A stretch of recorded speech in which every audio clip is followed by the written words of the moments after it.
The history of humanity is punctuated by a series of events that shape societies and cultures, each with its own set of reasons and consequences. Among the most influential and debated events in medieval history are the Crusades, often viewed in both positive and negative lights. The Crusades were a series of military expeditions by Christian European powers aiming to reclaim the Holy Land from Muslim rule. At first glance, the reasoning behind such vast campaigns, both logistically and economically, might seem elusive. However, understanding the historical, political, and religious milieu of the period provides an insightful perspective into why the Crusades were deemed necessary. From a historical context, the late 11th and early 12th centuries marked a significant power struggle between the Christian Byzantine Empire and the rapidly expanding Muslim Seljuk Turks. The Byzantines were losing territories at an alarming rate, and the Battle of Manzikert in 1071 epitomized this decline. The Seljuk victory paved the way for their rapid advancement into Asia Minor, a region that was not only a significant economic asset for the Byzantines, but also a buffer zone against foreign invasions. Byzantine Emperor Alexios I, in desperation, appealed to the Pope in Rome for aid against the Turks. To the Byzantines, the Crusades were a necessity to push back against an imminent threat, securing their borders and preventing the collapse of a 1,000-year-old empire. While the Byzantines had their geopolitical concerns, the West saw the Crusades in a broader religious and cultural context. Christianity, as the dominant religion in Europe, had, over the centuries, developed a deeply rooted sense of pilgrimage. The Holy Land, especially Jerusalem, was considered the heart of this pilgrimage tradition. The thought of the sacred city where Christ had walked, preached, and sacrificed his life under Muslim control was troubling to many devout Christians.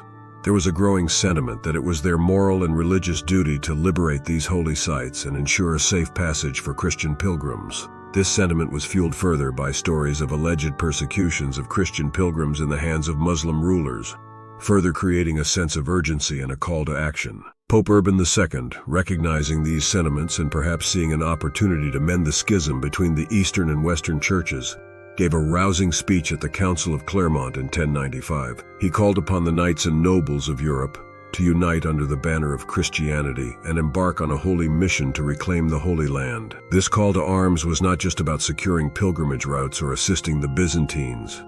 It was framed as a divine mandate, a sacred duty, and an opportunity for penance and redemption. The Pope's call resonated deeply with the European nobility and common folk alike, turning the Crusades into a collective endeavor that transcended borders and kingdoms. From an economic and social viewpoint, Europe was undergoing significant changes. The feudal system had given rise to a complex social structure, with numerous knights and younger nobles often without prospects for land or titles. The Crusades provided these individuals with opportunities for wealth, prestige, and land outside the saturated European theater. Participating in the Crusades was a means to elevate social status, acquire wealth through conquest, and even carve out new territories to rule. The allure of untapped resources in the East, combined with religious fervor, made the idea of the Crusades not only necessary but also attractive. In addition, the concept of just war was gaining prominence in Christian thought. Influenced by theologians like St. Augustine, the idea posited that wars could be morally justified under specific circumstances, especially if they aimed to combat evil or defend the faithful. The Crusades, in the eyes of many contemporaries, fit this mold perfectly. They were seen as a defensive measure against the spread of Islam, which was perceived as a threat to the Christian way of life. This ideological perspective reinforced the notion that the Crusades were not just a military campaign, but a righteous endeavor sanctioned by divine will. However, it is essential to recognize that, like any significant historical event, the Crusades were multifaceted, driven by a combination of religious fervor, political ambition, economic aspirations, and social dynamics. The narrative of necessity becomes complex when one delves into individual motivations and regional politics. While the overarching reasons mentioned above provide a comprehensive understanding of why they were seen as necessary, it is vital to approach the topic with nuance, acknowledging the myriad motivations that led to one of the most significant series of events in medieval history. In conclusion, the Crusades were a culmination of various historical, religious, political, and social forces at play in the medieval world.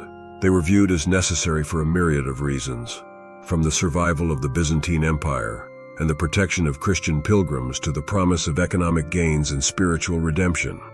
By understanding these motivations and the broader context of the period, we can gain a clearer insight into why such monumental campaigns were undertaken, leaving an indelible mark on the annals of history.